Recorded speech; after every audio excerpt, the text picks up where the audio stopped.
Hey, welcome to Live Lunches. Hi. What time is it? 12:28. 12:28.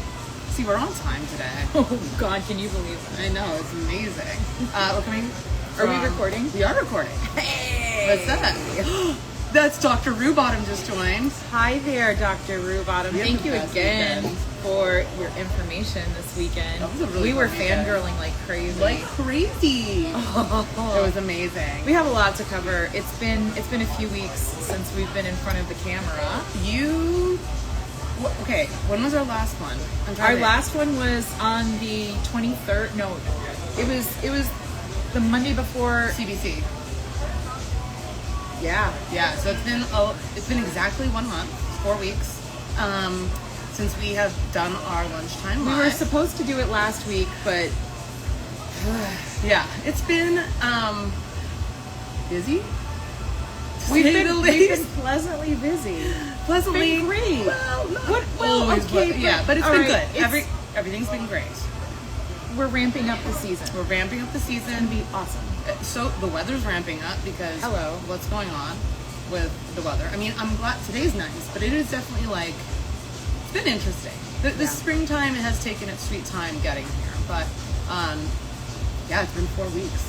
We hadn't seen each other for 3 weeks, which is I think is the longest time we have not seen each other in the last year and a half, which is just insane. So lots to catch up on. I mean, we've caught up to some extent. To some extent.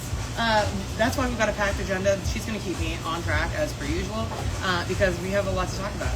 But we are here at Chuck's in Greenwood with a lot of our friends, our cans. Yes. And we'll be tasting through some of these on this beautiful Monday afternoon. Holy smokes, guys. There is not a cloud in the sky right now in Seattle. A cloud. It's beautiful. It's moderate humidity. It's gently breezy. I'm just like, what? Living the dream, honestly. We won the lottery for the weather, obviously. Yep. So if you don't know, Chuck's Hop Shop is a small local chain of beer tap rooms and bottle shops. So there's one in Greenwood, that's the original one. Their 16th anniversary was just a few weeks ago, which is crazy. Yeah. And there's also one in Seward Park, and there's one in the Central District.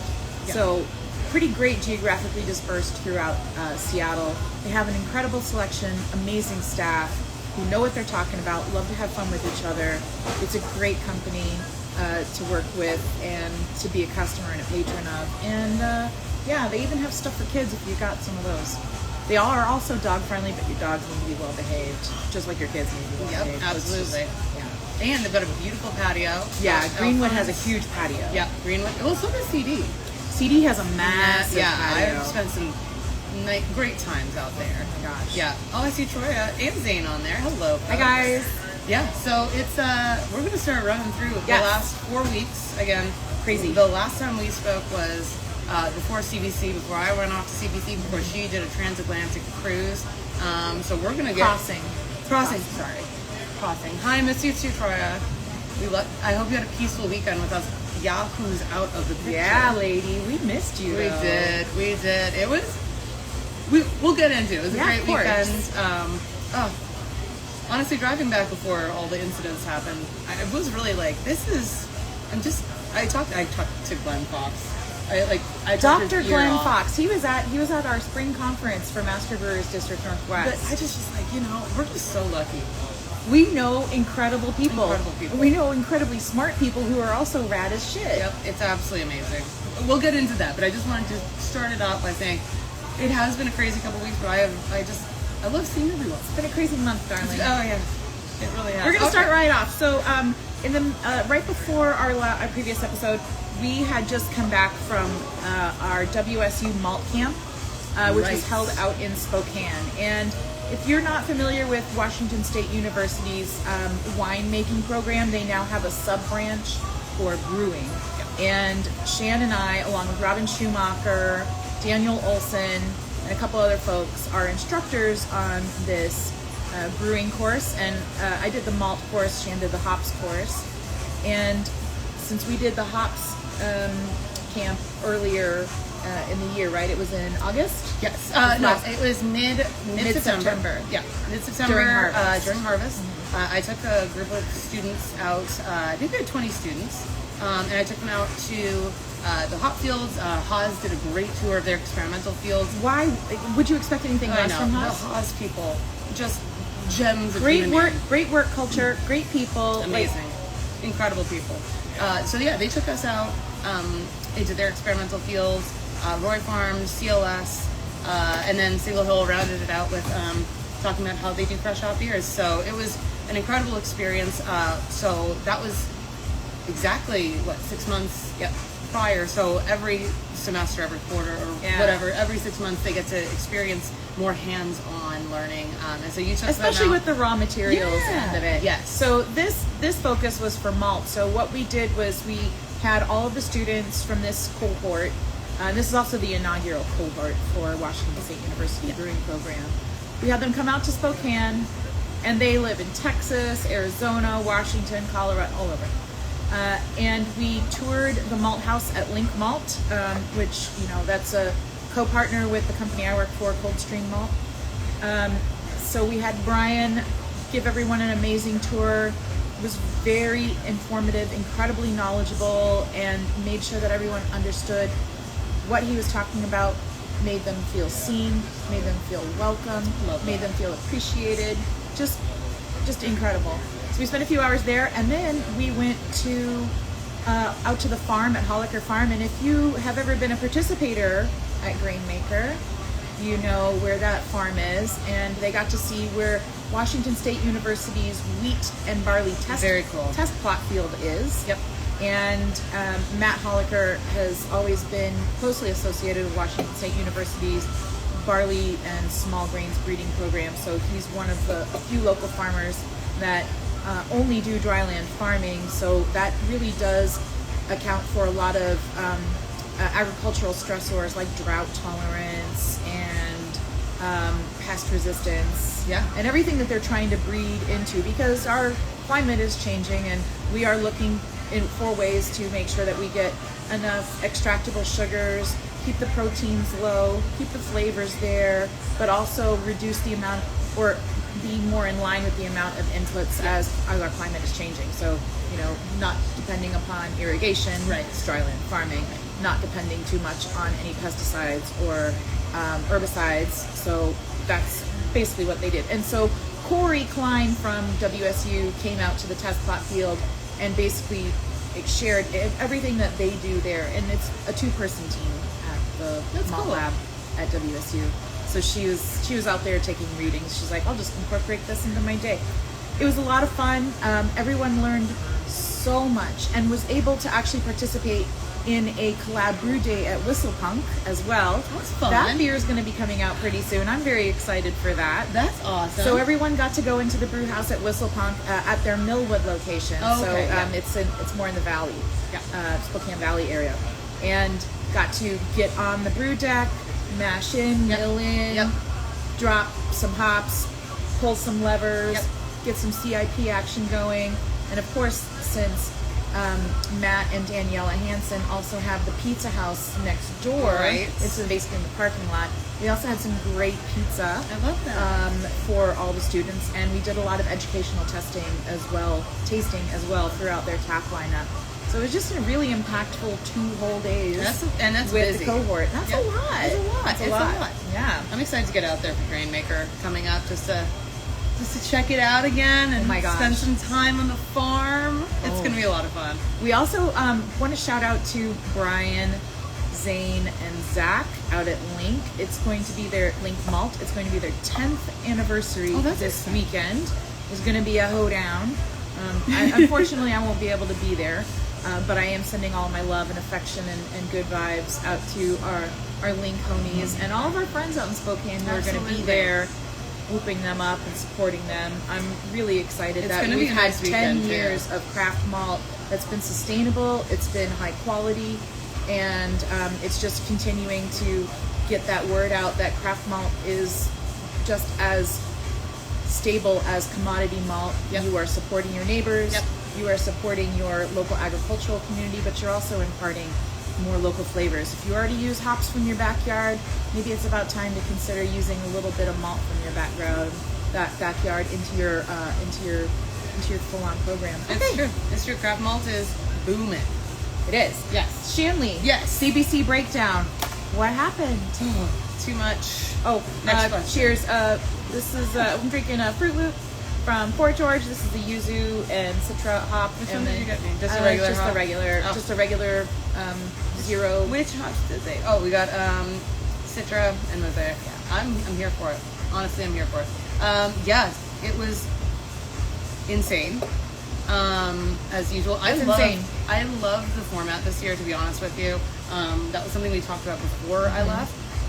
Having, and I think this is what we've talked about as well, is the changes that are being made with not just conferences but events in general to really accommodate, you know, what people are looking for, and price points. I mean, the early bird pricing for the expo, if you just want to do the expo, which a lot of people do, it was relatively inexpensive. Well, not a lot of folks want to sit through abstracts, right? They just want to see the floor, get some swag, talk to a vendor. Which was cool too, because they had 2 stages in the expo. So they had mini sessions going on. So if you just got an expo pass, you could actually go and participate in like small little. I thought they That's did. Really smart. Honestly, I thought this was one of the best CBCs I've ever been to, because it was contained to one. It was one less day. What I love is the expo did not open on Monday at 10 or 9 a.m. It opened at 2 p.m. after the keynote speech, which was at 1 p.m., which is the first time I've ever been to a keynote speech. Not true. I've been to a couple, but I was gonna say you've been to some. I've been to a couple, but listen, I love going because I want to see all my friends. I want to catch up with people. I want to understand. Absolutely. I gotta, like, it's like a vibe check, you There's know? a reason they put your face on a lot of the material. No. This Visage here, Vogue. It was great, but I mean, I was out late the night before, so like, what? I know, You? crazy. Yeah, crazy. I did such a good job on Tuesday though, because like, I did all the things I needed to do, and then I went to bed at 5 p.m., took a 3-hour nap, out, ready to go again. Boom. I'm learning, okay? I'm figuring it out. What was your biggest takeaway from this year's CBC in Pennsylvania?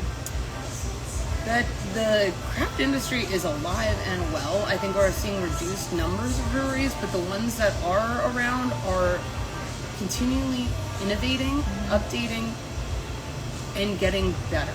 And it's more that continuous improvement, right? Yep. The continuing education, the continuing improvement, Yep. like readjusting your processes and procedures. Yes. Like, how can I make this a little bit more efficient? Can I get a better yield? Can I get a better extract? Can I get a different raw material input? Yep. But it's that constant like search for pushing it and pushing it. And I think the community, I truthfully, and I say this all the time, we talk about this all the time. We do. And even case in point this weekend, I think the community is still so strong. Yes. I think that like that was really obvious, at least to me, was very much like we have a community. We are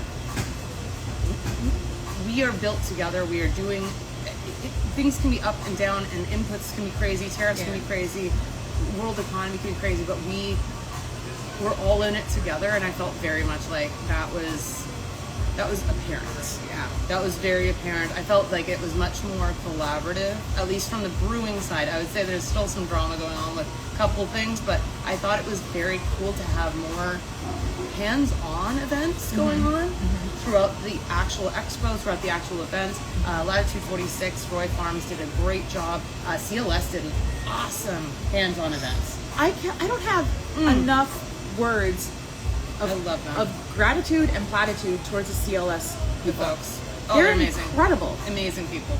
They had a happy hour. It wasn't even a happy hour. They literally just had like, because they do a lot of that harvest window. Yeah. So they did an example, I'm not using my words correctly, but you know, like they had a section like closed off so you could compare and contrast beers and hops that were picked at different harvest times. Very cool. Abstracts, obviously, I've got a video coming out hopefully shortly talking about, you know, their Skunk Works event, which was really cool. It happens every year. Love what they're doing. You know, just getting a pulse for the industry and how people are feeling. I think what was interesting as well, and I think something that the BA might want to take a look at, is the fact that we have not had a West Coast CBC in a while. and very noticeable Yeah. absence from a Huge. lot of people. Yeah, From the West Coast. and it's a lot of our West Coast friends, us included, can't make every single East Coast No, one. it was- especially right now. And I know that these conferences Yeah. are booked and planned Yeah. like 4 to 5 years in advance. That's fine, but like there's a noticeable drought when it comes to Yeah. West Coast anchors. Yeah. It And if was that's cost, noticeable. hey, look, I know all about trying to put on something for a cost. Absolutely. But Philly is not cheap though. Philly was not cheap.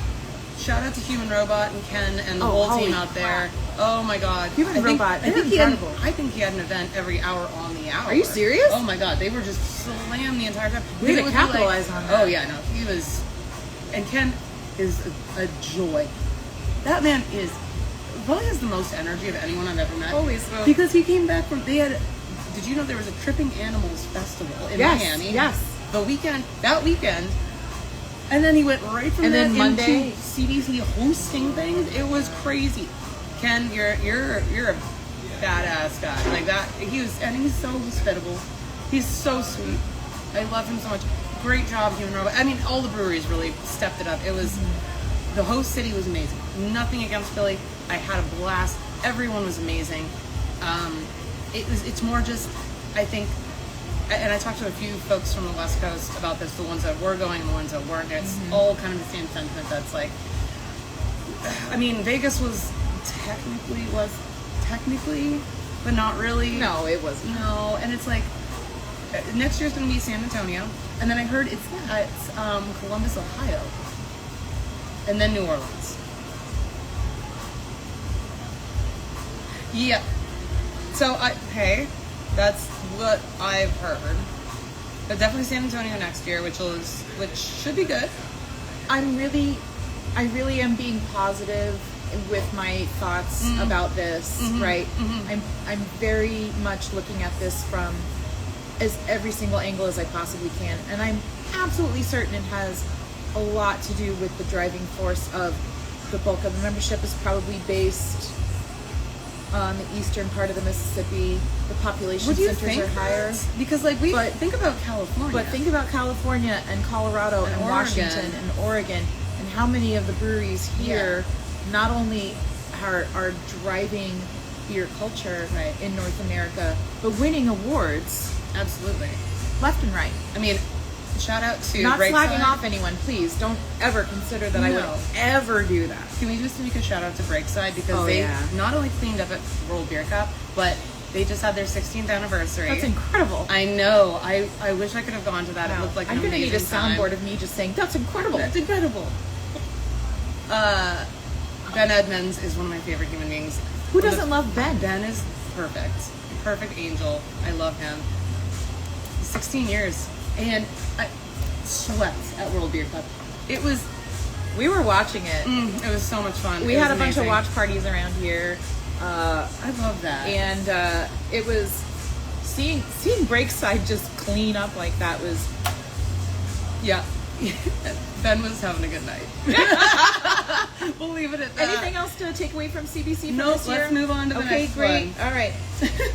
Guess what happened?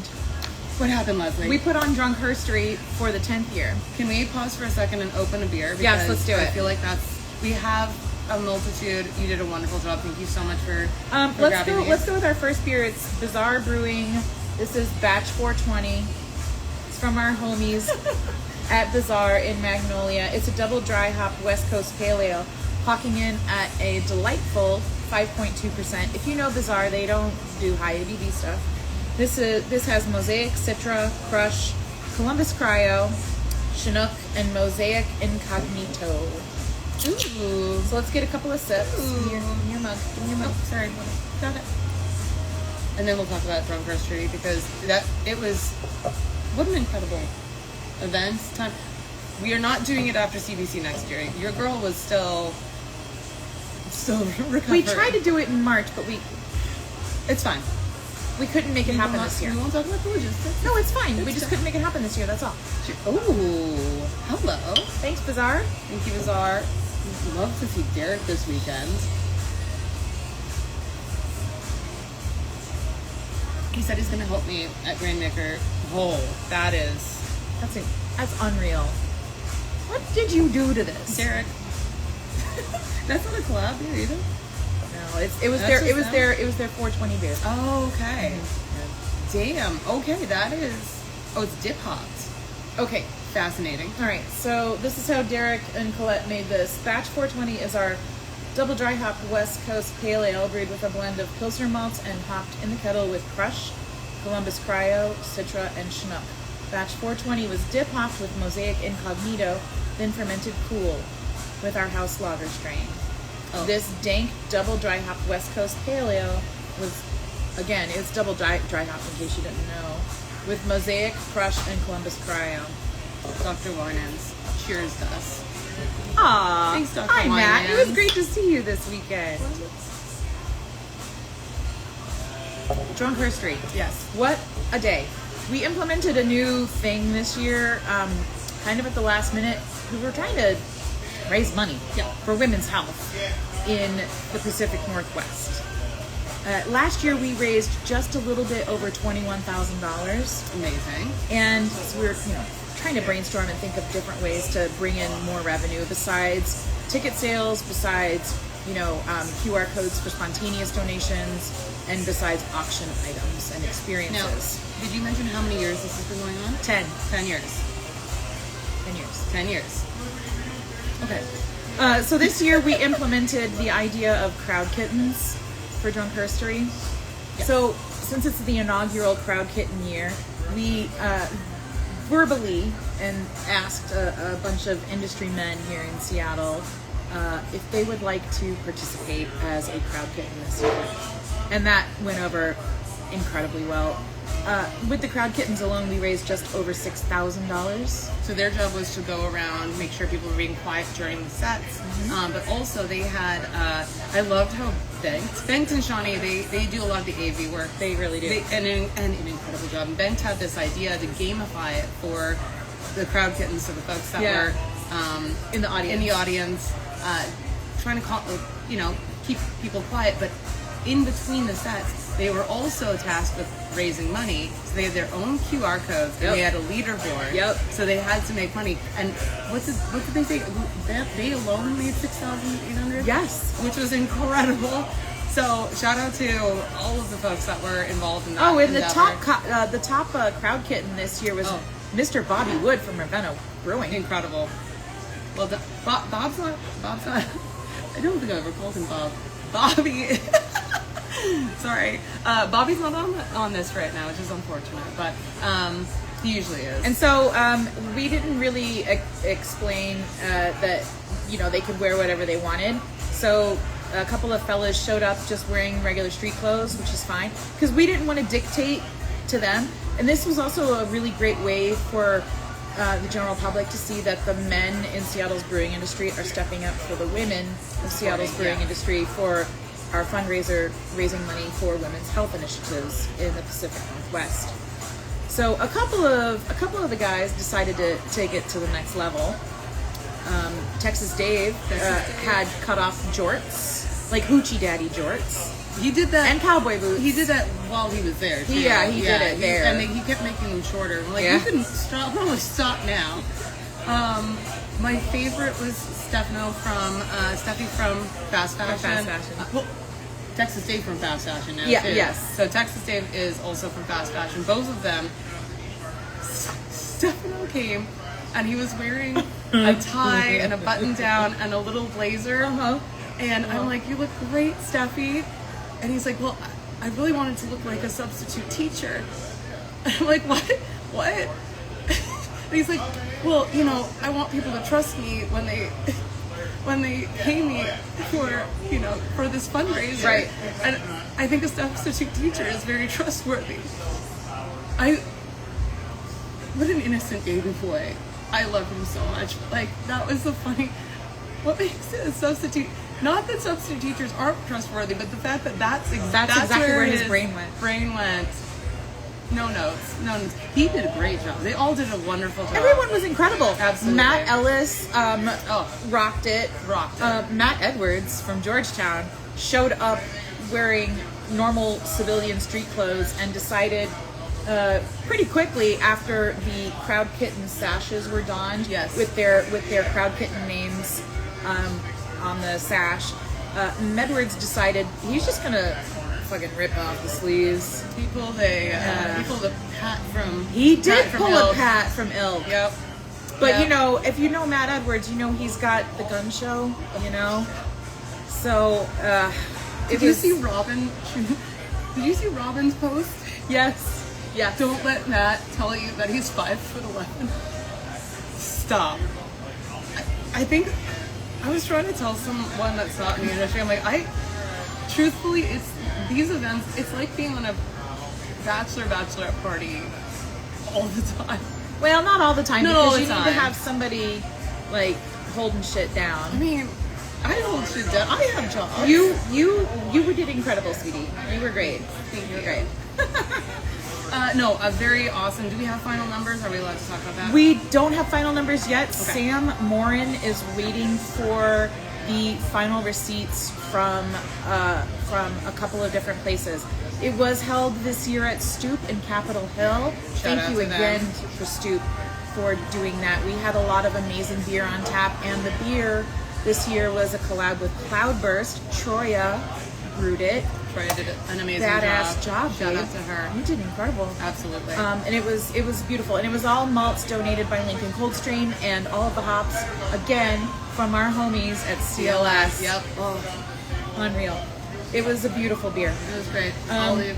Yeah. Yes, and I know we raised close to $30,000, but we don't have a final number from Sam, so it's hovering around that 30K mark. Which, hello, what? Almost 30K. Neil, we don't have a calendar or mailing list. We didn't know if we were doing this one today. There was issues this Neil, morning. you should have been plugged into like the What are you to the doing? brain hive. What are you doing, Neil? Come on, Neil, get with the No. program. Are you even working? Yeah. Hell. Get back to work. Get back to work. What the heck? Okay. So literally the day after Miss you. drunk, we love you. Literally the day after drunk herstory, Rob and my husband himself, we went to the UK. Yeah. Like And- literally. Yeah. Did I see you on Saturday? Nope. Yeah. No, you were. We came here Saturday for Chuck's. Yes, you Yes, did. you see did. me. I was like, yeah, We came sweet. here Saturday Yeah. for Chuck's Hop Shop Greenwood, Yep. 16th anniversary, because I was done packing and I was like, we need to get out of the house one more time. Yep. So we came over here, had a couple of wonderful pints celebrating Chuck's 16th anniversary. Yep. And then I saw you, I saw Troya. Yep. Thanked and Shawnee showed up. Sam showed up. Megan and Carrie were Megan there. and Carrie showed up. Pretty much the whole drunk herstory crew showed up. It's true. Impromptu. Everyone was still pretty busted from the night before. We were in high spirits. We'll say that. We'll go with that. Yeah, I've really been digging into my responsibilities lately, so I'm I really didn't- proud of her. I did not get obliterated on drunk herstory. Well, I had Malort all night. So remember that? Now I do. Yeah. In the spray gun. In the spray gun. It worked out really nicely. That's an anyways. that's an innovative delivery system. Okay, so Okay. After that, Yes. so we went to the UK, and if you know me, you know I am all about hand-drawn beers. I am all about British, English, Scottish, Welsh, and Irish ales. That's my wheelhouse. That's what I love to drink the most. Don't get me wrong, I fucking love hops. As you're talking about that, I will be opening the next beer, but we continue on. The next beer So, again. yeah, let's do human Okay, people. keep going. So, lots of hand-drawns, lots of obviously beautiful pubs. So where did you start out? So We you started flew off. into London. We flew into London, and Okay. because our train down to Tisbury didn't leave until about 12:30, we're walking around, bopping around at like 9 a.m. We try to stay through around Waterloo area, Nice. simply because that's where our train's leaving. Of course.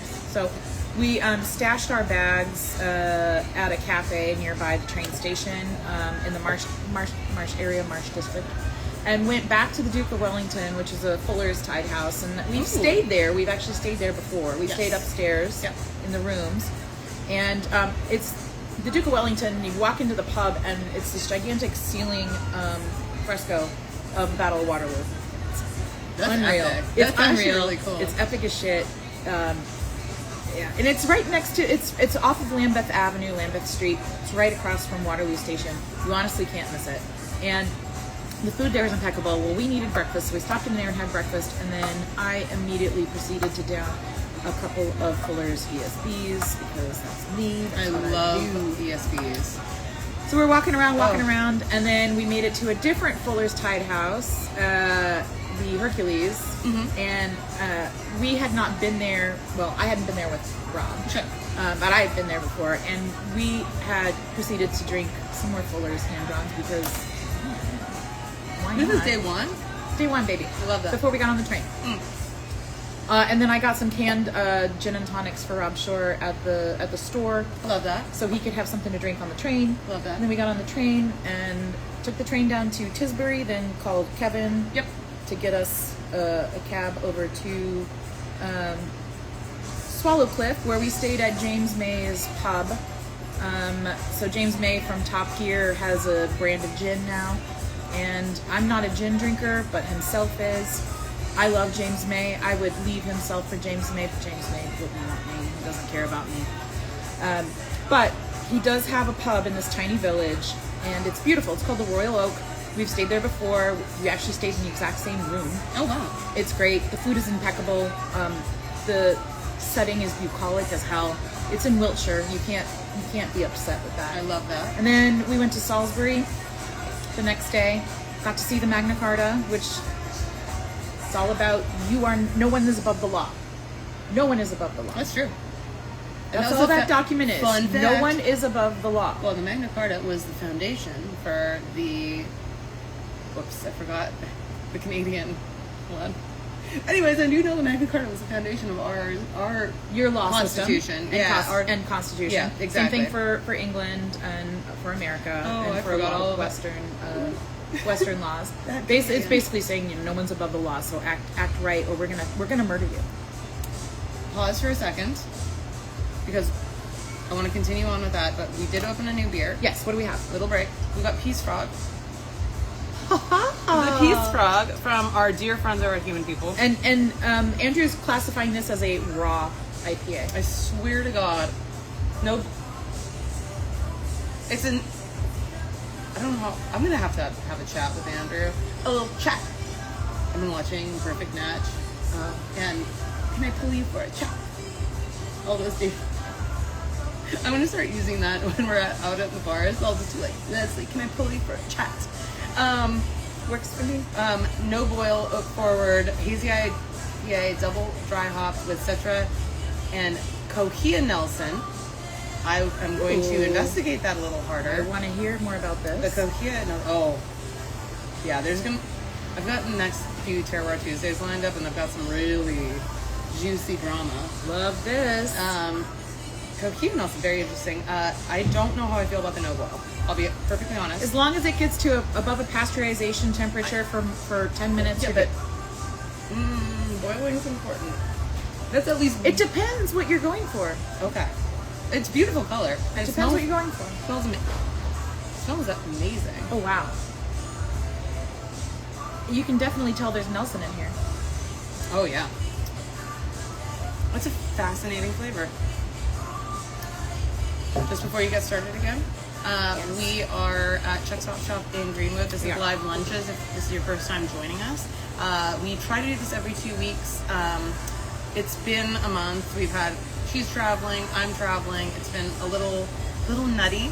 Been a little cuckoo. So that's why we're doing a full recap on the last month. But we typically do this every couple of weeks, and we have this on YouTube.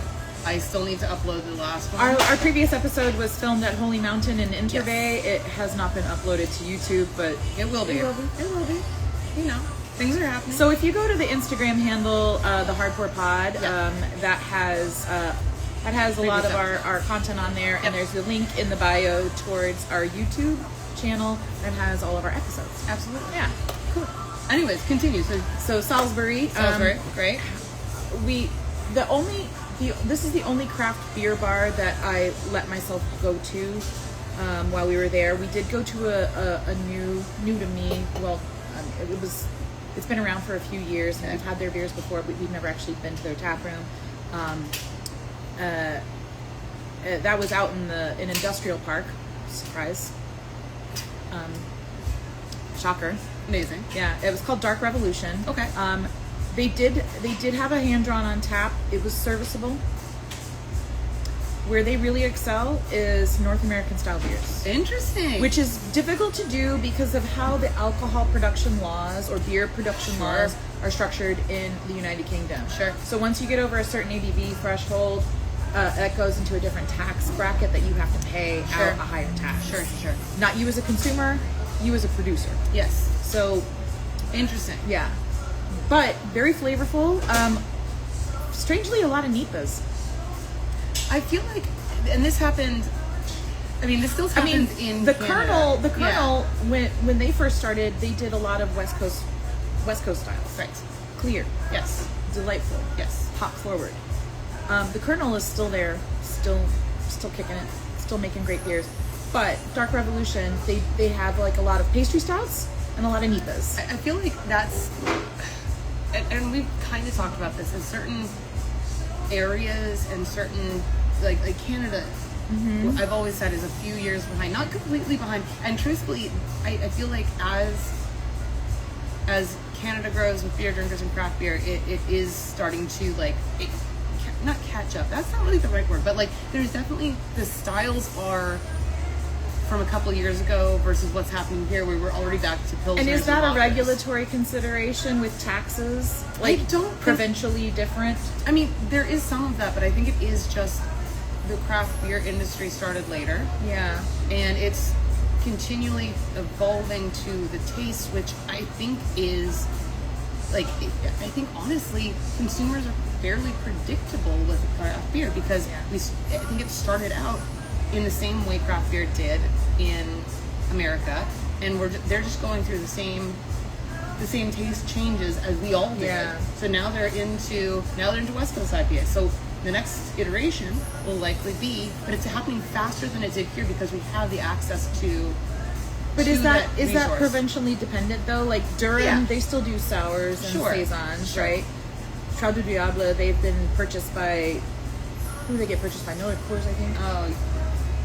But they always had like aggressively flavored or aggressively intentional beers. Right. This is all East Coast breweries. Yeah. And then like Propeller out in Halifax. Right. That was very, UK style. Yeah. Right. And then on the West Coast, it's like we've got a lot of saisons and we've got a couple of IPAs. But I think the one brewery that's really in BC that's really popped it off is Superflux. Yes. Because they really leaned into that NEPA style. Yeah. Right? And a lot of other breweries are trying to do West Coast and, I think you're right. Yeah. I think it is very dependent on province to province. As it is in the US, too, sure, truthfully. Sure. But I think there is something to be said about, the trends continually shaping all of that, if that makes sense. Yeah. And I think what you're talking about being the NEPAs up in Salisbury, in a similar sense. Yeah. They might be catching up. They might be, it might be access to what they can get as far as when they can get it. And it's also like raw material availability as well, right? Exactly. Which now is fascinating. They are going to have great access to specific raw materials like flavorful malts, not just from their region but from the continent. And but they are also having a larger increase of North American grown hops. Whereas before it was very expensive, it was prohibitively expensive to have North American grown hops imported to the UK and to the EU, and now it's becoming more and more common. I think what's also interesting, is because of climate change, a lot of those UK-based hop farms, a lot of those Eastern European-based hop farms, German hop farms, they do struggle a little bit more than you would anticipate. Recently, anyways, with flooding, then droughts, and flooding, the droughts. And so I think there is a necessity to be able to innovate and create more American-style beers, just because the dependability of raw materials. The dependability of raw materials, but also Americans are eating up a lot of those hops that are being grown. Yeah. Right? So I think there's... Yeah, we have a lot of North American producers are taking UK as much acreage as possible from the continent and from the UK. This is what I think is important, is that innovation with, Noble style hops, UK style hops. I think Charles Farrham's doing a great job with a lot of their research. Anyways, continue. So one of my favorites was I don't know if you know this about me, but I love me some Wetherspoons pubs, and I have for about 20 something years. I love seeing what the building used to be. One of my favorites is the Moon Underwater in Manchester, right around Deansgate. It used to be a movie theater or a cinema. So when you could walk in, it's very low ceilings, and then you progress further and further into the pub, and it becomes this, gigantically expansive place, and it's all beautiful. They're all older buildings. It could have been a Woolworths, or it could have been an old hotel or whatever. They're now doing hotels, which I don't think I want to stay in a Spoons hotel. But I had what was this one? Oh, they didn't really say what type this is. It's just fruity and full-bodied from Hook Norton. And it's like, okay, they called it Old Hooky. It's 4.6. Okay. It was delicious. It was definitely very estery, very malty, very, low carbonation, and delightful. One of my favorites was actually from a Green King. Haven't heard Green King in a while. Best Bitter, the specially brewed at Bishop's Mill, for Bishop's Mill pub in Salisbury. That's one of their pubs. And then my ultimate favorite, where did you go? Was, be patient with me, please. Doom Bar from Sharps out in Cornwall. Very cool. Amazing. Very, very nuanced ESB, right? It wasn't like an overly malty ESB. It wasn't like a dead ESB. It was like, hi, I'm an ESB. You're gonna drink me and you're gonna love me. Honestly, speaking of human people, their ESB is one of my favorites. It's diabolical. Okay, where are we on? Okay, because I just realized what the time was. I don't care about the time.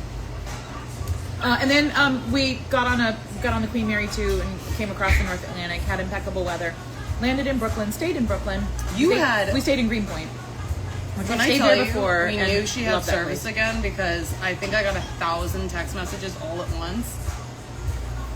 Hilarious. We have a group chat, and it was just like, oh, Leslie's got service again. It was so funny. It was great. We were very happy to have you back. But it was very obvious the minute you landed.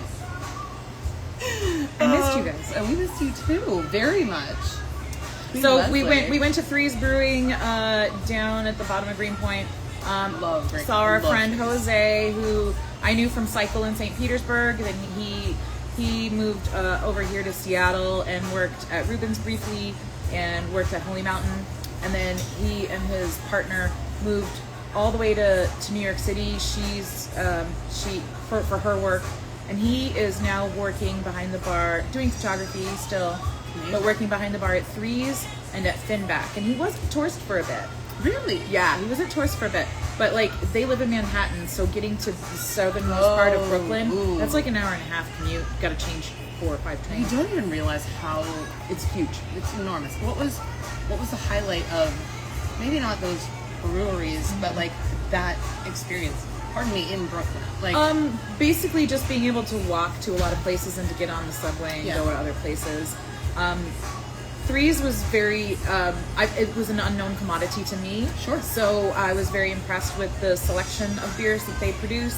And their West Coast IPA, they had one, I can't remember the name of it right now, I'm really sorry, but it was very weed smelling. Not weed tasting, but weed smelling. So you took a sniff of it and it was like, oh, okay. But you drank it and it was absolutely gorgeous. Another friend of mine from the Tampa area used to run the Mermaid Lounge. And when I was brewing at Darwin, we did a collab together for the Mermaid Lounge. She now runs Eckhart Brewing in Bushwick.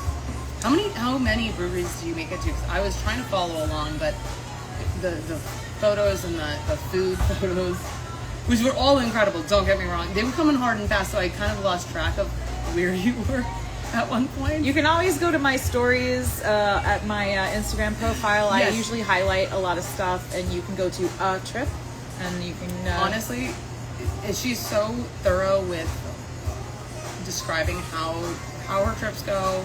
I think they're excellent. I read Thank all of you. them. Yeah, of course. But I think, like, as far as a guide goes, if you are anticipating going to the UK, going to these places, or not even anticipating, just thinking, oh, I'm going to be maybe in that area, definitely check out what she's done. She knows her stuff. I mean, I think it's very insightful as well. Like, what she likes is, she's not, I'm speaking on your behalf, you don't tell people what to drink or what not to do. Mm-hmm. You're talking about the experience that you had in each place. So I would never tell someone what to do unless they highly wanted me recommend checking out her Instagram and going to her stories, That's not true. specifically, or highlights. Yeah. You would tell, girl. So anyway, if you are going to be in Bushwick, check out Eckhart Brewing Unreal Lager program. They actually have heard of Whistlepunk, who is another great brewery in Washington State that has a great lager program. If you are looking for a very nuanced lager experience and an incredible food experience as well, they have the entire place, looks like a German beer hall. Ooh. It's absolutely stunning. Okay. It's literally in the middle of Bushwick. You know, like, it's all industrial. that. What? Crazy. But their program is absolutely unreal. Okay, number 4. That was number 4. Okay, number 5. Wait. What was the highlight of your... Oh, I'm sorry. What was the highlight of your food experience there? In Brooklyn? Yeah. Four Horsemen. Ooh! Again. Look at you, you're fancy. Again.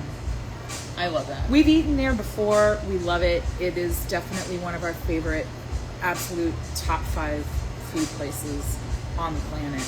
Yes. Very intimate. Yes. It's Michelin rated, and I believe himself has noted that they actually have been awarded a star recently. Ooh, okay. It's very casual. Yeah. Like, it's not, ball gowns and tuxedos. It's casual. You walk in and there's a horseshoe-shaped bar, and it's probably about half the size of Chuck's Hop Shop. Which is where we are. In Greenwood. Yeah. The food and wine and alcohol and beer program, the pairing, everything was delightful. It's a bunch of small plates. You just order whatever you want. Love that. And it all just comes out.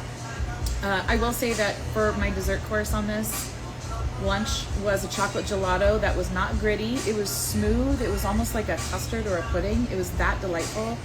And I paired it with a green chartreuse. Girl. No way. Girl. I don't even know if I knew that combo. I'm hopefully, we're not going to say the name of the creator yet. I'm hopefully doing a collab out in New York with the creator. We'll see. Okay. All right. July. All right. I'm just before I leave for Pitbull Kesha that week. Do you know Shanleigh Thomson right here? I'm Leslie Shore. Do you know Shanleigh Thomson loves Pitbull? And so it's in speaking of London, it's going to be Hyde Park on July 10th. Are you going to have your bald cap in a He's suit? trying to break the world record of bald caps in one place. So yes, I will be. The friends I'm going with are like, well, we'll put one on for like the record. I'm like, no. I'm going. You full commit. suit. I'm going bald cap, full suit. Full send. Of course. Speaking of full send, Shelly. Sorry, I'm not. Listen, I like it. Oh, that's so good. Okay, wait. I loved it. Andrew, I loved it. We have 2 more. Which one? Okay, let's do Westies with Besties first. Okay. Oh, we got 3 more. What are we talking about? We have 3 more. Westies Let's with do, Besties. so this one. So we can talk about, so see, this that'll be a can week. is the Central Washington can. Love. So if you don't know, Westies with Besties is an initiative that Washington Brewers Association puts on. It's all about getting people to collab with each other. I think it's a brilliant idea. We all do better when we help each other and collaborate with each other and share information with each other. So there's 4 different collabs. There is Central Washington, Northwest Washington, Eastern Washington, and Western Washington. This one is Central Washington, and it was with Drew Brew, Icicle Brewing, Bale Breaker, Single Hill, Outskirts, and varietal. Remember why I got emotional there? This one was brewed at Drew Brew in Cleolum. I just got teary. And it's basically, it also does help raise money for the Washington Brewers Association. And a lot of the raw materials are generously discounted for this. And the sponsors are AEB, so Yeast, Atomic Taps, Blind Tiger Design. They design the labels for all of these collabs, which is incredible. Down the street from us. Yes, it is. I love them. They're wonderful. Country Malt Group, Craft Canning and Printing, In Touch Labels and Packaging, Lincoln Coldstream Malt and Grain, Prairie Malt, RAR BSG, Roy Farms, and Yakima Cheese. Our lovely friends at Roy Farms. God. Hi, Andy. Andy was supposed to be at MBAA. Did you see his? I always Did see you his text name him? tag, and sometimes he shows up and sometimes he doesn't. Give me a little. You know what? I saw Barbara Stone's name tag. I know. And I didn't see her, and I was absolutely devastated because I love Barbara. I love She is Barbara. always so put together. She's so intelligent. So intelligent. By the way, she's a keynote speaker MBAA. for MBAA National Conference out in Virginia Beach this October. Virginia Beach. Virginia National Beach. Brewers Association. The National Conference. National Conference, which I can't wait. I nerd out on this. I'm very excited. I'm so pumped. Okay. Yeah. Ooh. I think this is just brilliant. Whoa. Oh yeah. That is so drinkable. And like, it's bright, it's zippy, Yep. it's clear. Yep. That's great. Those are some really nice hop notes too. So we've got some like, some cedar. I'm wondering what hops they did use. And some I'm gonna have to look. like pineapple. There's definitely some diesel happening. So Some berries. It's fabulous. So there are 6 collabs. Right? No, there's 4. 4 collabs. There's 4 collabs. Okay.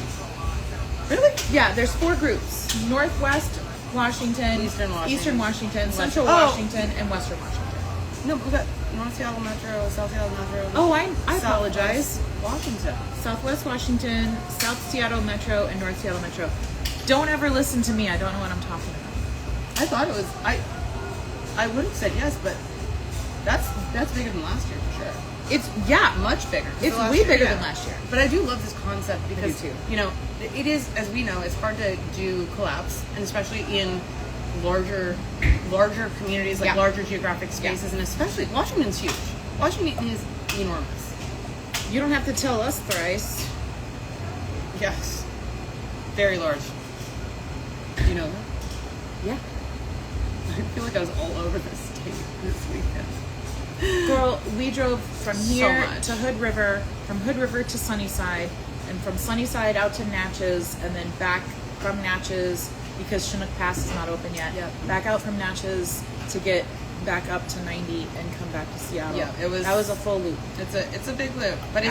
it's a big state. But I think what's great about this is that they do cluster them in Yeah. geography. So if you are wanting to participate, it makes it a lot easier.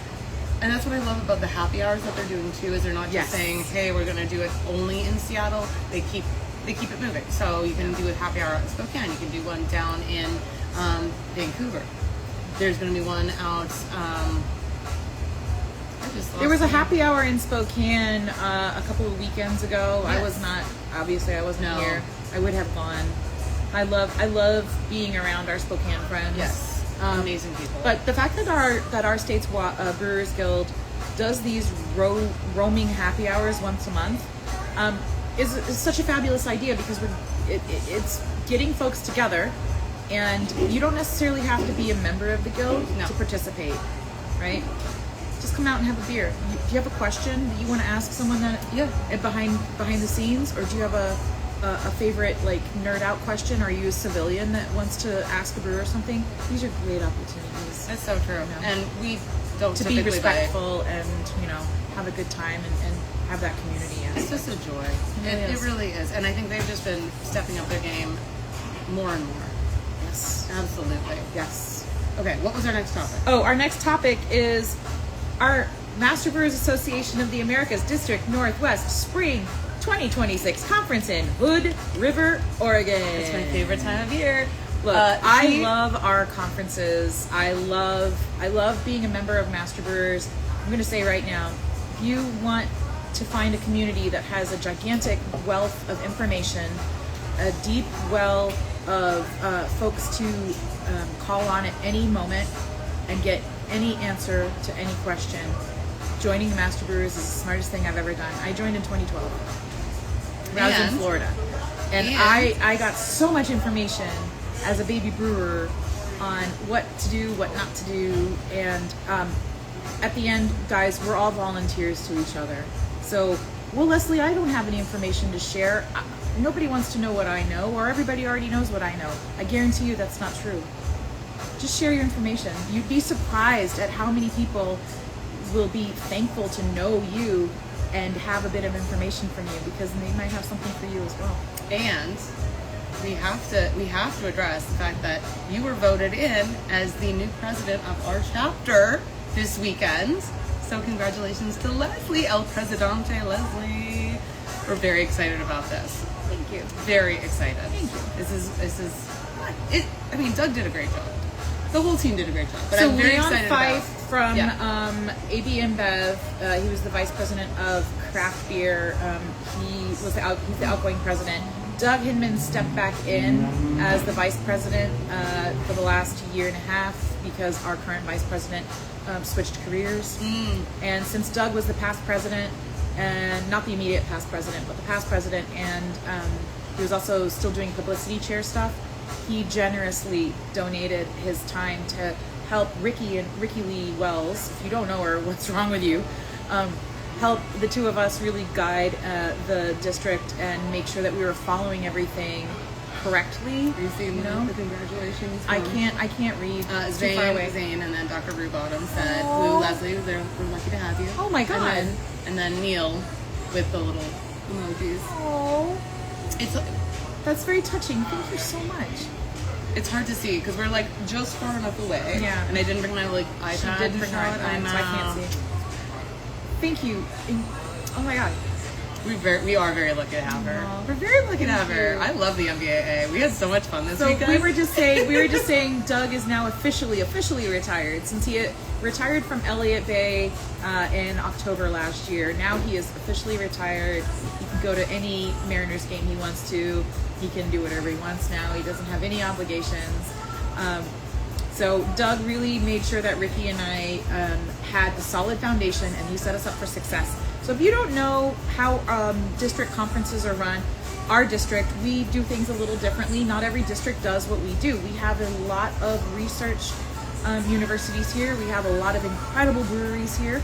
And we also have agricultural programs in our land grant colleges and universities. We also grow a lot of hops, probably the most highest acreage on the planet. We grow a lot of wheat and barley. The resources are just so rich. Yeah, this district for is this crazy. district. It's amazing. So when you see a technical program come up, it's the technical chair's duty to form and craft these conferences, right? So any of the abstracts, the speakers, the panels, even the theme, right? It's a lot of work. And again, we're all volunteers. This is not a paid thing. So for 2 years, Ricky has been our technical chair, and she's been driving our program for the fall and winter conferences, and she absolutely knocked it out of the park with this one. Was so, when I saw all of the different seminars come up, I was just like a schoolgirl. I was kicking Unreal. my feet. I was so excited about. And like, I didn't tell her. I'm on all of the emails, and I didn't even tell her, like, hey, guess what? Yeah. Why would I want to No, ruin a don't surprise? surprise me. It's so good. It was incredible.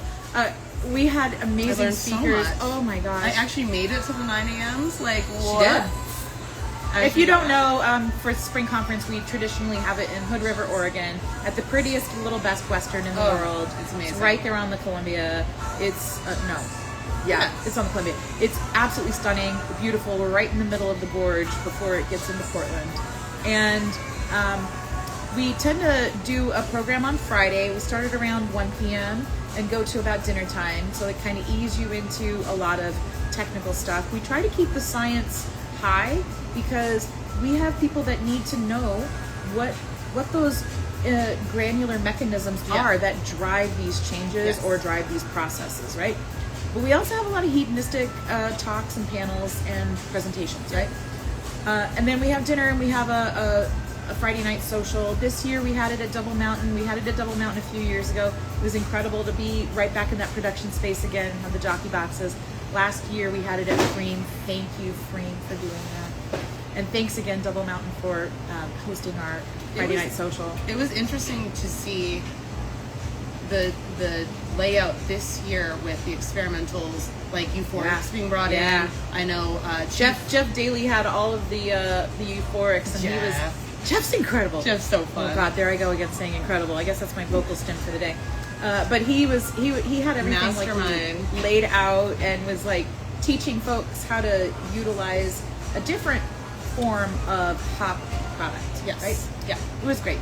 And then on Saturday we have the continuation of our program, and that usually begins around 9 a.m. We have breakfast.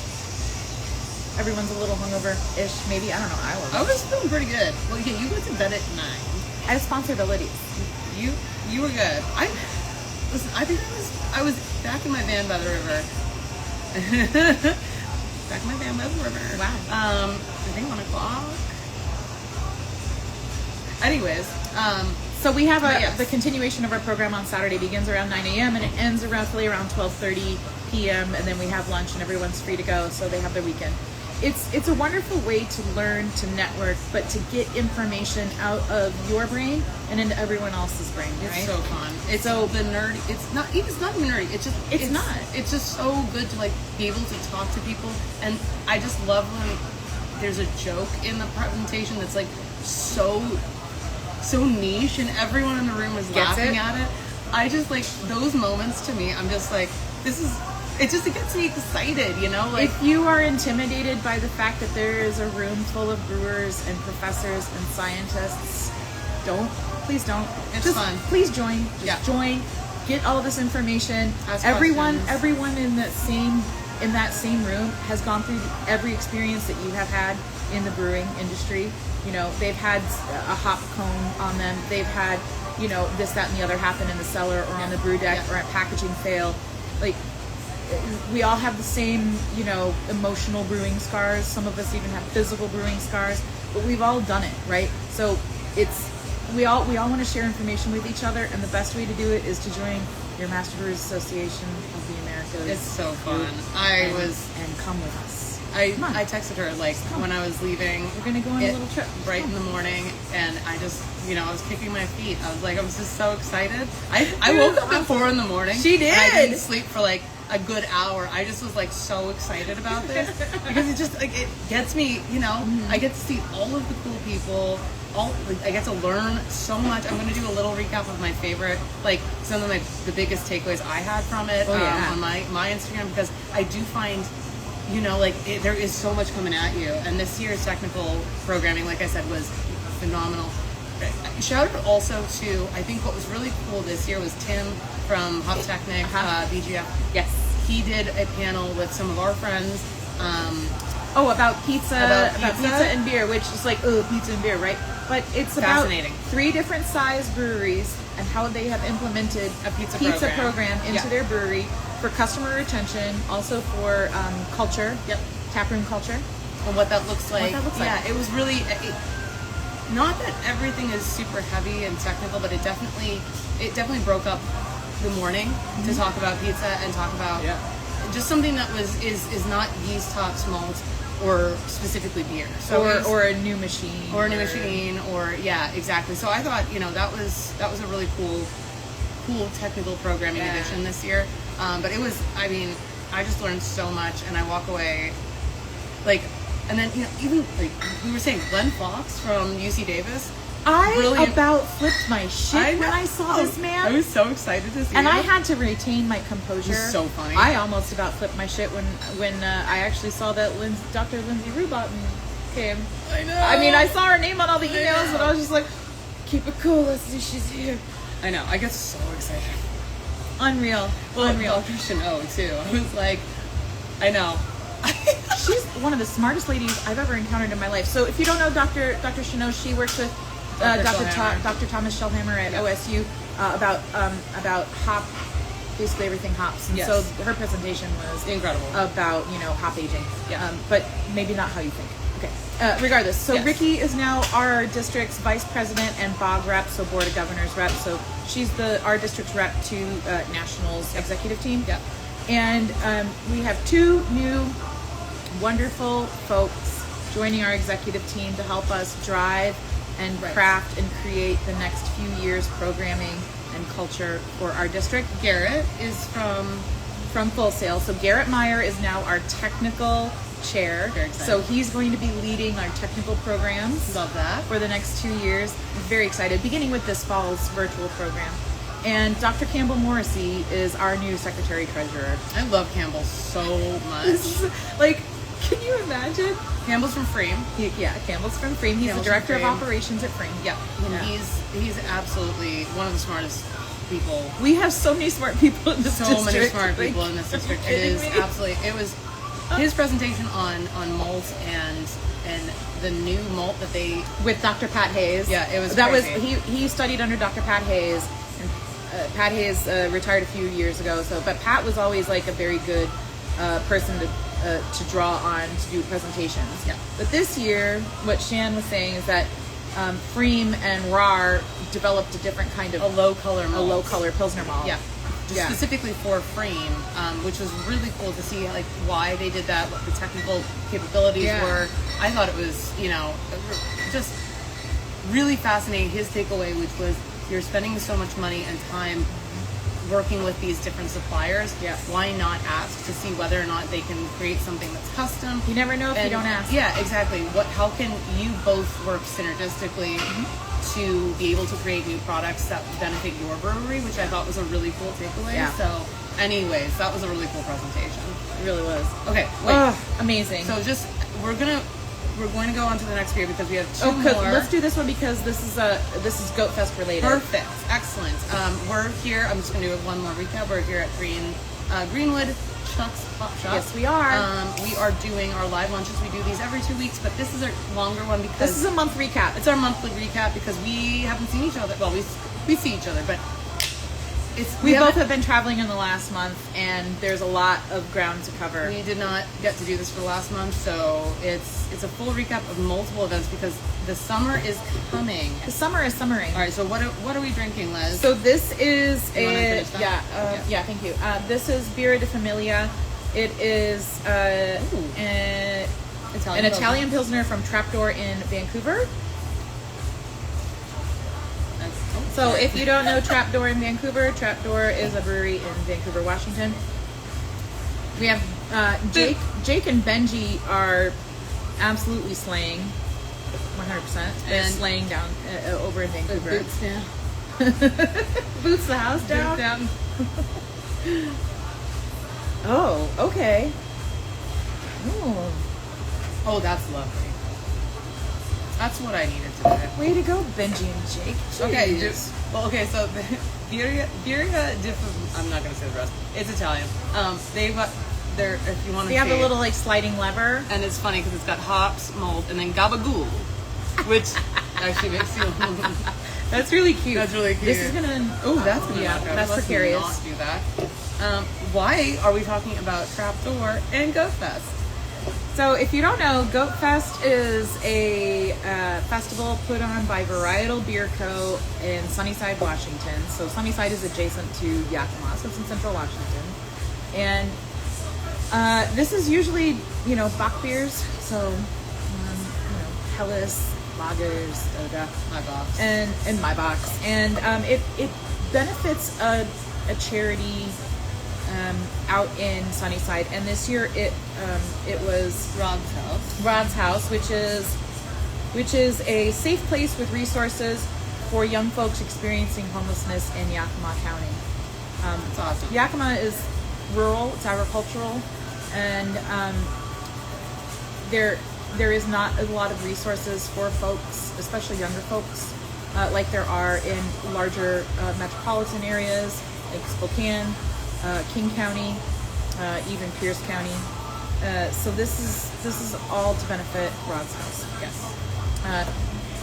this is kind of also a little competition. So it's held in the park across the street from Varietal. If you've ever been up to Sunnyside, you know where that park is. There's a cute gazebo. It's very, very pretty. And there's a bunch of J boxes lined up, and then there's a judging panel of industry professionals. Of us. I've been fortunate enough to judge for the last 3 years, and this is always 22 beers was a lot. It's 24. Honey. 24. Oh, so this is this has been for the last few years. It's been on the afternoon of Master Brewers Conference in Hood River. So we have lunch, and then we get in our cars and we zip up to Sunnyside, and by the time we get there, the fest has already begun. Yep. And it's a big day, right? It's a big day. It was a big day. So this year we had 24 beers to judge across the board of lagers, pilsners, Helles, Box. And this year, what's that? Huh? I was very excited to see Templin Family. Oh yeah, that was a treat. Thank you, Templin Family, for sending that. That was amazing. You never get that out there. Anyway, sorry. No. And so for the last 2 years, Nick Ladd from Ladd and Lass has basically won every year. Goat Fest. No, 2 years. 2 years. 2 years. And something that was really funny is if you know Chris Baum, you know that guy likes a good joke. So when he was getting ready to award this year's winner for Goat Fest, he asked Nick Ladd to join him in the gazebo. And then he said, Nick Ladd is going to present this award to Jake Watt of Trapdoor in Vancouver, Washington. That was incredible. Jake and Benji were jumping in joy, and Jake's wife Kira was obviously very excited. Yeah. And it was great. It was great to see Jake win. It was great to see his big smile. He definitely was not expecting this. And their winning beer was called Helles Lager. Of course it was. It's a cute name. So since there's no Helles Lager here at Chuck's, we do have their Italian Pilsner, so we're drinking. They are Italian excellent brewers. It was such a fun day. It really was. It was such a fun day. Long day. Long day. Very long day. But it was great. I think that was my first Goat Fest, so definitely we'll be coming back. It's worth it. It's worth the drive. Mm-hmm. It's worth the community. It's worth supporting Rod's House. It was so community focused. Yes. I mean, it was heavy industry. It was very heavy, but it was very lots of civilians were there too. Lots of folks coming in and supporting the Greater Sunnyside community, supporting Chris and Melissa too. 100%. And Rachel and Chad, the whole crew at Bridal, wonderful people. Yeah. I mean, and Jose, and they show up to a lot of stuff that we really put on do here in Seattle and just in general. So I think that's also. I think that's a big takeaway from maybe the last few weeks is that within our community, people that show up will get that in kind. 100%. You know, and I think that's an important thing for this community is, I think when you talk about in all communities, the concept of a village mindset, and if you're not giving back to your village, you can't expect something the same. Yeah. So I think it's really cool because you can't expect a village to show up for you if you don't show up for the village. Exactly. And I think that's what was really cool about seeing folks. You know, how many people came from Seattle for Goat Fest? 30? Yeah, at least. I mean, it's a almost 3-hour drive, and it's just really cool. Again, Templin Family said bloggers. For all intents and purposes, this is a fairly small festival. Yeah. But people in our industry show up for people who show up for them. And Chris and Melissa and Rachel and the whole team at Ryle show up quite a bit for us and for the people here in Seattle and the rest of Washington. So it is I just love to see that continue with that, because it is going to get more and more important as things might become more difficult with supply resources and etc. So very cool. Congratulations. Jake did lose his award. He lost it. He lost but he found it. He did find it. It was somewhere in the brewery. So scary few moments, I think. I'm just sad that I missed the gang all being at Javi's Chicken and Churros before the fest. I was late. I was late getting in. Yeah, but you had stuff going on. I with did, NBA, but still. No, I missed being at Javi's. I love that place. We didn't. I mean, the camping crew didn't go. That's true. Yeah, we just. So if you are going to go to the Goat Fest in Sunnyside, get your hotel room, get an Airbnb, book the B&B in town. Yes. Because otherwise you're gonna be camping in your car or camping in the field. Yeah. It wasn't too bad though. We had a great time. Because Yakima's about 35 minutes away. Yeah. You're especially after that. Don't drink and drive. Please don't. Just rely on your friends. But yeah, it is. There also are no Ubers or taxis. Yes. Yeah. It's very much a small community. Yeah. So I think that can be the toughest part. I think about a lot of these events is the logistics element. But again, it's you're prepared leaning on your friends. Yep. And your friends leaning on you. Yep. And if you're prepared, like you can camp in your van or your car. Yep. Most folks did that. Yeah, absolutely. Right. Anyway, another fabulous Goat Fest out at Varietal in Sunnyside, Washington. Proceeds benefiting Rod's house. We haven't gotten word on how much money was raised, but it's always, any amount is a good amount. It was a great time. It was a great time. Upcoming releases and festivals. Holy smokes, lady, we're at the home stretch. Oh my gosh, it has been a month, like, girl. It has been a month. Cheers, because we want to open, because I see the note. Yes. I see the note first, so hold our horses for that. This was excellent. Thank you, Jake. Unbelievable. Okay. If you know anything about the Pacific Northwest in the last few years, you will know of a brewery in Astoria. Give me about half. Called Fort George. Fort George. And Fort George has an incredible brewing program. They have a very nice breadth and depth of styles that they produce. They genuinely do produce incredible hoppy beers. In fact, they will have a IPA festival in June called Lupulin Ecstasy, which is we'll get to the breweries involved in that in a couple of minutes. This year's three-way IPA, and this is a three-way collab that Fort George does every single year, and they do it with them being an Oregon brewery, then they pick a California brewery, and then they pick a brewery in here in Washington State. And this year it is Fort George collabing with Shred from California, and our friends out in Spokane, Uprise. Which is amazing. Which is absolutely mind-blowing. Great job, you guys. So yesterday this was released here at Chuck's Hop Shop, and when I came back into town from leaving Sunnyside, I immediately beelined it here because I wanted to get some of this. I'm proud of you. Yeah, and that's it's impeccable. Delightful. Now, question about this. And this is a legitimate question. I actually do not know. Do they always do a West Coast version and a hazy version? Yes. Okay, so we're drinking one of the past two couple versions. years they have. Right. Yeah. So I'm just I don't know if they are. We're drinking the West Coast because we saw Corey was in the town. Right. So that's great. That is very good. It does not say what hops are on these. But this, remember back, I don't remember 20, how long have they been doing this? This is like going on 10 years. I remember I was still brewing at Rubens when Rubens was part of the freeway. Yeah. I think that was with Moonraker. Was it with Moonraker? I just remember that everybody was dressed up as Daft Punk. So like the cover art was Daft Punk. That's fun. It's been going on for a long time, and I do remember it being, it was almost like Pliny the Younger levels of like type release. Yeah, it was. I remember that back about 10 years ago. It was super hard to find it because I had one of the reps no longer with. I can't remember who he was with, but he had some, and I remember he would only give me one can. Yeah, no, it was like that was 2017. I was like, okay, I'm just happy to have one, but I remember it being that level of hype.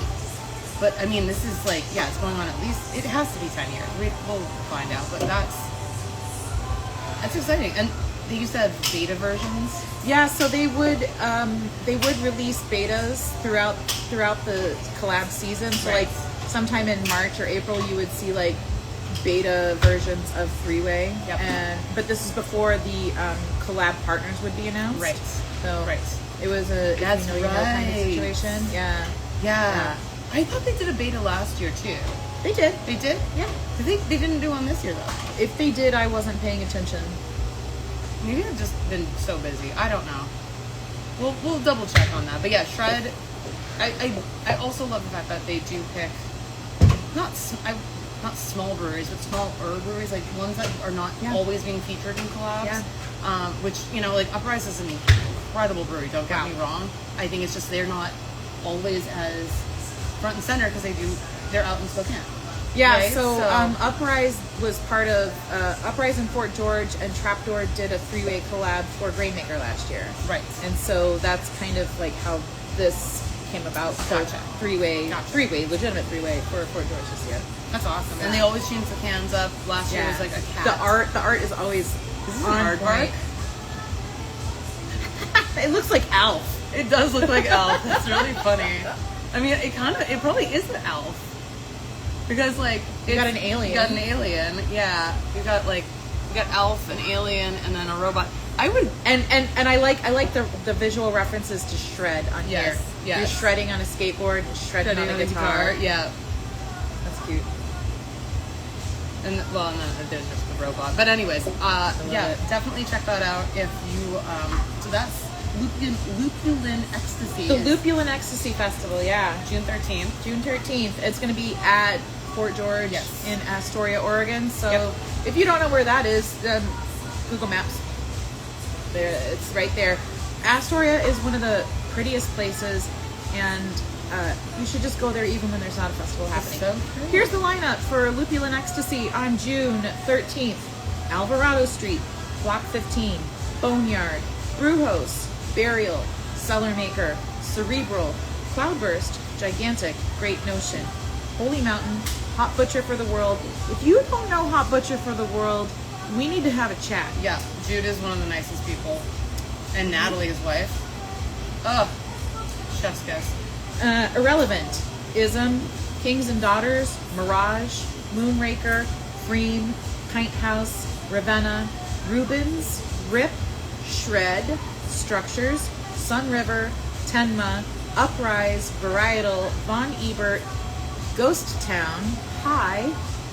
We love Ghost Town. We love Ghost Town. Grains of Wrath, North Park, again, hi. Original Pattern, again, hi. Oakland, thank you. Double up on that Oakland. Ruse, Solaris with our buddy Chatty-O. Hi, Chad. And Tall Trees. That's going to be who's pouring at Lupulin Ecstasy Festival in June 13th. That is so excited. And I was just going to say something and now I can't remember. I'm sorry. No, it's not you. It's my brain coming off this weekend is still a little... My brain is braining too. Little funky. Little bit funky. Still a little tuckered out. Speaking of human people, you guys, if you don't know the folks behind Human People, I don't know what to tell you, but get out. Nell and Andrew. Get out. Incredible. It's their first anniversary. Can you believe that? June 5th through the 7th. They have a whole week. They have a whole week's worth of stuff going on. That's actually insane. Like it seems That's like they've been here for like 5 years, right? That's how big of an impact they have had in the past year. Again, community-oriented people. They show up for people. We show up for them. Yes. Speaking of amazing people, I see. Oh, hi, Rachel. Jumping on the chat. So go check out Human People's Instagram because they have all of the best posts. That's so exciting. And the all the information for it. What else is going on? So I'm staying home this weekend I'm not, but that's my decision. because next weekend we're going to be in Paso Robles. We're going to be I'm just at Firestone Walker. I'm like nervous of getting caught Invitational. in the back late at night. We're not going to get caught. We're not going to get caught, and we're not going to get locked The in. more I tell that story, the more people come and tell me the fact that they were also wandering around back there. So we don't have a unique story. No. That's good. That's important. That means that there is enough historical data that they need to not lock the doors that way. That or they have need like a sign. No, there just needs to be like a push bar that locks automatically. I don't know what to say. I don't know what to That was say. a huge safety issue, and I was actually quite upset. Yes, I know. We called the We chippers. called the chippers. Thank you to everyone, and hi, Rachel. She's going to Astoria. I know. You know, what a joy. Ms. Rachel, you going to Astoria makes my heart full because I know you're going to have a blast. And you're going to blast everywhere. And you're going to drink a bunch of yuccas. We know that. It's really good time. We also, okay, so yeah. Firestone Walker is next weekend. So I exciting. cannot believe that it's already here. If you don't know... Have you recovered from last year? You have recovered. You just haven't recovered from this weekend. It's an invitational. You pay a flat fee. When tickets go on sale, they are sold out like that. You pay a flat fee. There are real restrooms as well as porta potties. There's plenty of water stations. All free pouring beer, free flowing food from X o'clock to Y o'clock. The last hour, it's probably about 4 to 5 p.m. There is live music that happens and some, housekeeping stuff, and then everyone's out of the park. So it's just a great afternoon of seeing a bunch of amazing breweries, interacting with a lot of folks from all over the world, and again, seeing a bunch of friends that show up for each other and help each other. I want to see how many, network. how hot it's going to be this year. Because last year was 94 degrees. Last year was really warm. But there's a lot of shade stations. There's a lot of mister stations. There's a lot of water stations. It's very well executed It really in is. the fact that you're not struggling to continue to be hydrated or find a cool spot. Yeah. I sweat a lot. I was so sweaty. But it was I think the best. It sells out within minutes. Yep. So if you are ever interested, you definitely need to be on there. Speaking of selling out within minutes, I saw your Fairy Fest now. Yes, ma'am. That's in July. I bought 12 hats. Captain's hats for us. We're gonna captain into Neil it or love boat it, but Fairy Fest is happening this year. It's the inaugural year. If you don't know what that is, it's a ferry boat in the middle of Lake Union. Yep. Lake Union. It's a festival put on by Fair Isle Brewing, our friends at Fair Isle in Ballard here in Seattle, and it's going to be a lot of fun. It's going to get wild because it's on a Friday night. It's gonna be so saisons at sunset. Saisons at sunset and lagers and some delicious food, and you're gonna see. Oh God, what a perfect day! It's already gonna be a perfect day. It's going to be a perfect day. No nuts. Get ready for a yacht rock explosion. There are still tickets for the Thursday night, so if you did miss out on the Friday, they are doing a pre-sailing, if you will, on the Thursday night as well. So the Friday, it was originally just going to be for the Friday, but it's sold out within 30 seconds. Within 30 seconds. Yeah. So if you would like to go on the Fairy Fest, and it's capacity minded, right? Because you can only get so many people on a boat. Right. But I think this is what we also have been talking about, the concept of evolving festivals, evolving events. Experiences. And having an experience on top of just having beer, I think is becoming much more important because especially as people aren't drinking as much or, younger people are getting involved and starting to explore craft beer. Yeah. I think having something else going on to draw people in and make it a bigger experience than just we're all getting shit-faced on a boat or shit-faced in a field. So that's my favorite activity. So I don't really need anything else going on. I need good vibes and hanging out with my friends. I will say that there is nothing like the Brewers Camp at Grainmaker. So true. But but there's a slip and slide there. That also has. That's called a malt cannon, and it's 60 feet long. I heard a lot after doing that a few times. You've had so many bruises, lady. I was catapulting myself though. I would run and just go right down. Someone needs to get one of those speedometers for this year. You can do it the fastest. Theo from Urban Family. He's a cannon. He is a cannon. He's a cannon. It's actually frightening. Okay, we also have Loggerhead coming up very soon. Yes. Loggerhead is a celebration of all things lager. Yep. And Lincoln Coldstream are also a very proud sponsor of Loggerhead. It is held out at No Boat Brewing in Snoqualmie, Washington. Yes. And it is a lager-focused festival. And all proceeds go towards Washington Wild, which we're big supporters of Washington Huge Wild. supporters. It's a great festival. It's half in the parking lot and half inside the brewery set up itself. It's Lots beautiful. of tents. There's some food trucks there. It's stunning. You're in the mountains. It's bluebird skies. July And 20th. 19th? 18th. No, July 18th. I didn't write down the date, you guys. No, it's because the 17th, it's Dan Katie's wife Sophia's birthday. Happy pre-birthday, Well, it's actually Sophia. on the 16th, but we're doing it on the 17th. Okay, We're all perfect. dressing up as Will Ferrell characters. I will not be coming as Frank the Tank. Someone will be though. I mean, I have a full Mugatu. 18th. Thank you, Rachel. Thank you, Rachel. Love Also, you. Rachel wanted to remind us that it's this weekend, Rachel. Holy Mountain and Fort George, they have rented out a drive-in movie theater in Astoria to watch the movie Holy Mountain. I believe entry, and you can correct me, Rachel, is $5. And I believe that's happening on Friday or Saturday. Is that the most culturally cool thing going on right now? Holy smoke. Isn't that cool? What? Isn't that cool? Not a drive-in. It's the Columbia Theater. Thank you for the update. I couldn't remember because I'm going to be in a different field. It's fine. Okay, so make it down to Astoria this weekend, you guys. Yeah, Friday. Or make it over. I'm Here we sorry. go. That's showing my geographical presence. Make it over to Astoria this weekend, you guys. Oh. Friday, So, I mean, it is down and over. where we are. Yeah, That's what I'm saying. it's somewhere. It's somewhere. So go over to Astoria this weekend to the Columbia Theater. 6:30 doors. 6:30 doors. 7 7 p.m. p.m. showing to watch the Holy Mountain With our friends. With who our will be friends down there. from Holy Mountain Yep. and Fort George. That sounds like That's a going to great be. time. That's What a cool there's experience. going to be some substances consumed. Meaning Be beer. responsible. Be responsible. Be responsible. Y'all got sponsorabilities now. Okay. Absolutely. All right.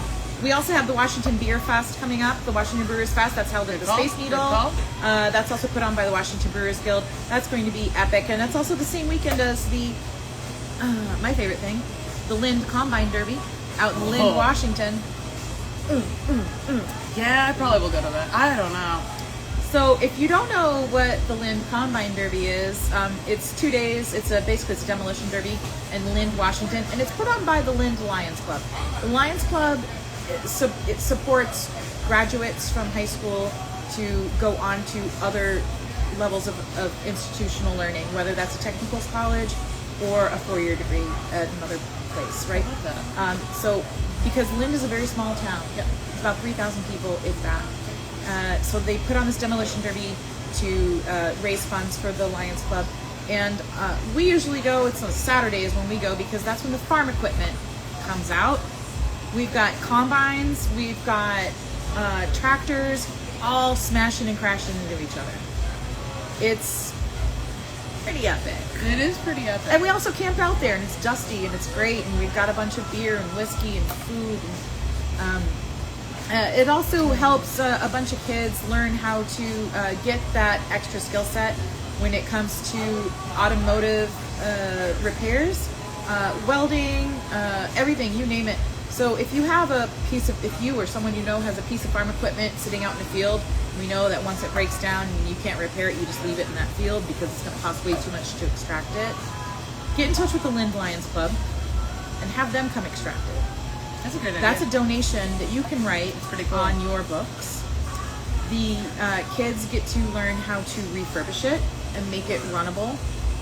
And then, if you're cool, you can sponsor one of these to go into the Derby, and that further raises money for the Lind Lions Club How cool is for that? kids' education out in rural eastern Washington. But then you get to paint it fun colors and watch it crash into other farm equipment and have a damn blast. It's pretty epic. But that's the same weekend as the Washington Brewers Fest at the Space Needle, And so they just- choose wisely. They just announced the musical acts for that, and I believe it's still at the same location as it was last year, which is under the Space Needle. Under the Space Needle, which is wonderful. I mean, I remember it. Where was it? It was at Magnuson Park. It was at Magnuson Park for a long time. Which, you know, is a beautiful location.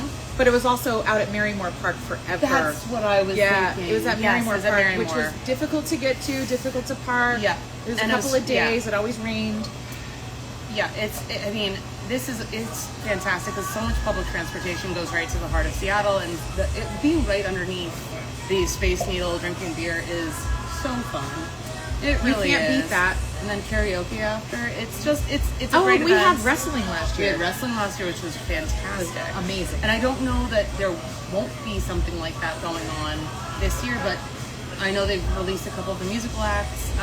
But yeah, go support the Brewers Guild that way. It's going to be a fun.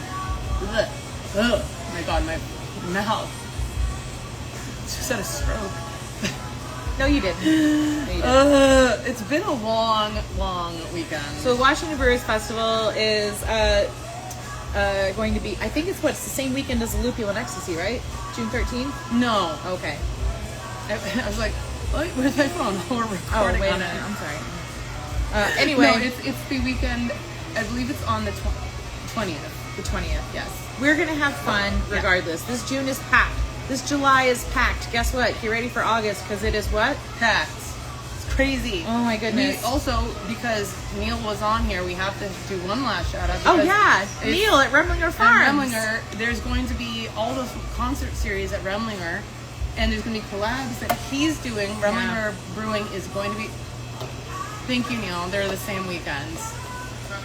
Damn it, Neil, just shut up. He's gonna do amazing collabs, and he's doing one you're doing one with him. I'm in doing August, one with him, yeah. For Cake, the band. That's gonna be pretty cool. That's gonna be really cool, actually. Because I've missed LCD Sound Keys. System, and I've missed Jungle, and I've missed Modest Mouse. The Black Keys are playing. He's doing a collab. I don't remember what Pete, I think. With Production Watts. Pete? With Production with Watts? I believe. Neil will set me straight as he usually does. Neil, when you sponsor Shan's Terroir Tuesday, you can make it be Neil. August 23 with Leslie Shore and Cake. So Neil, when you sponsor Shan's next episode of Terroir Tuesdays, you can promote like whatever you want to promote. Yeah, that's obviously how it goes. Absolutely. Yeah. Terroir Tuesdays. Would you like to promote live lunches via the Hard Pour? Contact us. We're pretty big on Z-Biotics, and we're pretty big on our friends at Underberg. I mean, Underberg. Yeah, I love Underberg. I do too. I mean, hello. All right, we're already on hour and a half going in.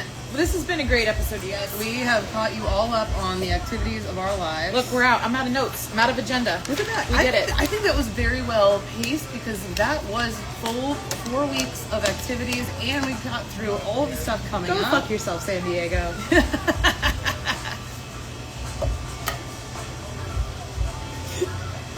I'm in pain. Oh my God. Oh, I think that's your husband. Is that Rob Shore? Oh my goodness. It is. It's himself. It's Rob Shore. It's himself. He's coming in. That's perfect timing. Please. I told him he can't be on the camera, you guys. Perfect timing. Okay, well, where can they find you, Leslie, and all of your amazing travel notes? Oh, yeah, just go over to my Instagram, at Leslie Shore. It's really easy. I have a name, and it's mine. It's her name, and I'm Shanleigh Thomson. You can find me right here where you're watching it at Shan Ferments. Yeah. And we have posted these. We're going to post the last one, which was a month ago, and this one this week, which will be on our YouTube at the Hard Pour. And I'm going to try and get some snippets going. I just figured out some stuff. We love this. Okay. We're going to figure some stuff out, but as always, feel free to reach out to us. I've been doing a bad job because I haven't had a lot of service while I've been camping, so I will be returning some phone calls and emails and texts. So. And go ahead and follow us over at the Hardcore Pod on Instagram because we will be migrating all of this over there. Yeah. So follow over there. Follow me at Leslie Shore if you're already following Shan Ferments. Absolutely. She's working on some great content coming up about malt, so definitely follow both of us. We're pretty cool. Thanks for hanging out. Help each other out. Hour and a half. Volunteer for each other. Help each other out. Support each other. Support your community. Got to do it. Love you guys. It's the only way to be. Have a great day. Love you. Bye. Bye.